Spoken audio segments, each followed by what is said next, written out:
By all marketing rules, 50 email subscribers shouldn't make $5,000, but that's exactly what happened. I promoted my new offer to 50 people on my email list and it turned out into $5,000, which sounds good, but actually doesn't really make sense because you're not expecting that kind of result with this list size.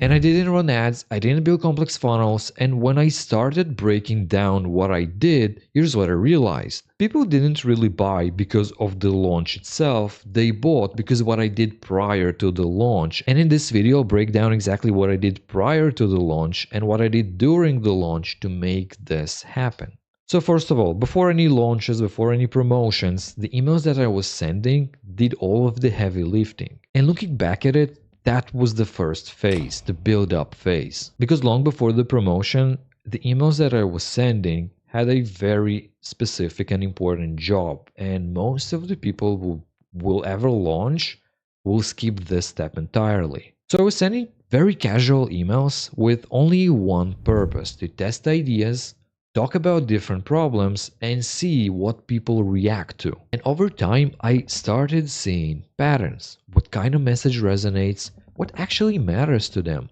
what hurts enough to pay to solve, and most importantly, what made them act. So over those days, two important things happened. First of all, I managed to learn a lot about them and where I should take the promotion. And second, the people started recognizing the patterns. They saw the different ideas and different angles I talked about and started to see what I am all about and what my offer is all about. So by the time I made it to the offer, it wasn't the first time they were hearing about it. And that's what made the launch possible in the first place, because those ideas didn't just stayed in the email.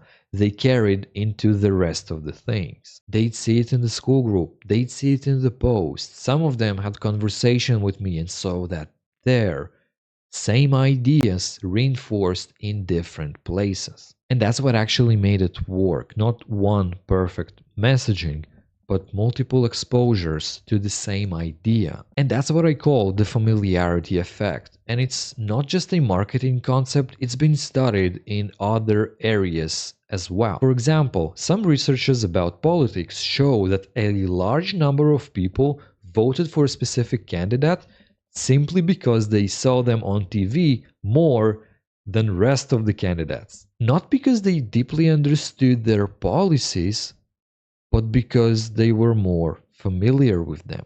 So if people are willing to make decisions that will shape their life for the next 4 years based on what they saw on TV, you can be sure as hell that the people who see you and your offer constantly will likely like and trust you more the more they see you.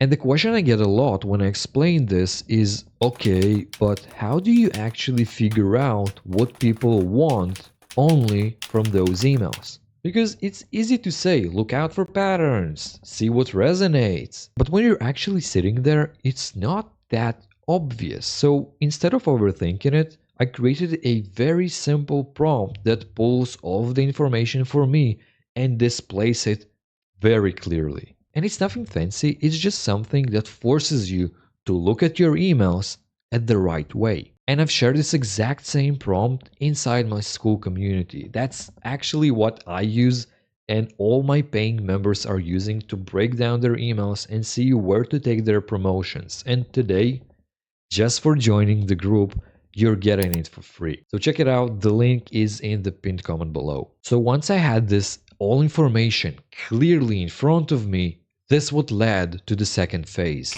the launch phase. And at this point, I wasn't really trying to figure out what to sell because it was already clear. And instead of creating something new, I took the same offer and just wrapped it in the same ideas that the email showed me, in what people wanted, in their pain points, and what they responded positively to. And at first glance, the offer was very simple. It was $200, which I dropped down to $100. And you don't really have to discount your offer. It just helped me to remove more friction and give another reason for people to act. Because at this stage, the goal wasn't to maximize profits. It was just to move people in and make the decision of stepping in. And also, I changed how the offer was framed. So instead of you buying it at whenever, and just going through it by yourself, I turned it into a cohort. So people would buy and go through the entire process as a group. So now here's a clear starting point, a clear timeline, and a clear reason to cap it to add more scarcity. And that's actually changed how people see it, because it's not only I'll buy it and maybe I'll use it. It becomes I either join now or I just miss it. So it reduces the decision to do I want to buy it now or later. And this is where everything started working together. Email was still the core, that's where the place where I explained the offer went deeper and where I initially built the trust and familiarity. School posts were reinforcement. I'd still talk about the same offer, but from a slightly different angle. The idea was to make it a bit more sharper, so it's less storytelling and more direct and concrete. So even if someone didn't fully process the email, they would eventually land on the same idea inside of Skool. And the DMs were the activation. They actually served two purposes. First one is being another touching point, a more personal one. And the second was moving the people that already showed interest into buyers. The DM's approach was simple but very intentional. I'd start conversations without pitch, without pressure, and I just ask one simple question. Hey Name, I'm running event for target audience to get results in time frame. If it sounds relevant, I can send you a post with the details. Would you like that? And then pointed them to the announcement post. So now it's not just one touch point. They read the email, they see the post, and they have a conversation. And even if they miss one, the other would catch them. So the goal here wasn't how much money I can make on this, it was how many people I can get to the first step and actually start. Because once people move, everything else becomes easier. And once people stepped in, it opened the door for something else. And that's where things started to scale. And that leads us to the third phase, the push, where everything actually spiked up. At this point, people were already moving. Some already joined and some were pretty close. But what really pushed things was what I added next. I introduced a bonus, which was not just a regular add-on, it was actually significantly more valuable than the entire offer itself. In fact, the bonus was 30 times more than the offer itself. And it wasn't just because I said so, but I actually proved and showed the exact price of just the bonus. And that flipped the dynamic completely, because from that point on, people stopped thinking, do I want to join? And they were thinking, why wouldn't I join? The bonus was so good and compelling that it did more for the conversions than the offer itself. And at the same time, I made it very clear that the bonus is only a one-time thing and it's never coming back, and the spots are actually capped. And that's exactly where the scarcity and urgency and the deadlines kicked in. So now what's happening is the value is going up and time is going down, which just adds to more pressure. And the emails and the Skool posts made that clear. But in the DMs, I did something different. For the people that already showed interest, I just asked them to make sure they're still interested in it, handled objections if needed, and made sure to remind them why they wanted it in the first place. And at the same time, I found the people that did not reply to the first message and that I thought would actually benefit the most from the program. So I messaged them specifically, not to add more pressure, but just to close the loop and actually made sure they're not into it. And at that moment, something very interesting happened inside the DMs.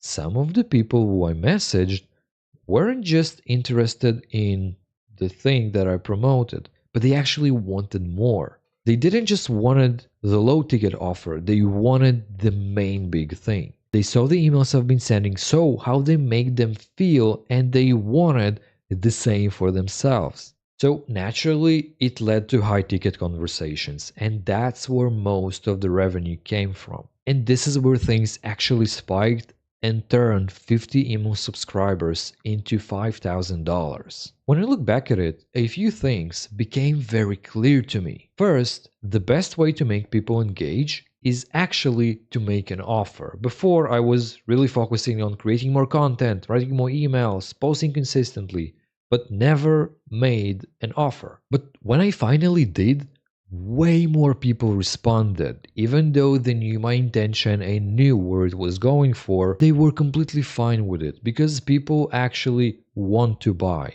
They are fine and okay with you making offers to them. If it's good and relevant, then it's okay. That is the reason they joined your group in the first place. If they're not interested, they would just say no. And that's also where I got responses from people that I've never spoke to. Simply by just making an offer, make them respond and talk to me for the first time. Second, familiarity matters more than timing. People don't just wake up and decide to buy. They get used to you, your name, your ideas, your message over and over again, and at some point it just clicks. Third, the bonus did more conversions than the product itself, which sounds backwards, but when the value is clear, people don't hesitate. And from this point on, I am not promoting an offer with a bonus of at least 10 times the price. And last, you don't need a big audience. You just need a system that moves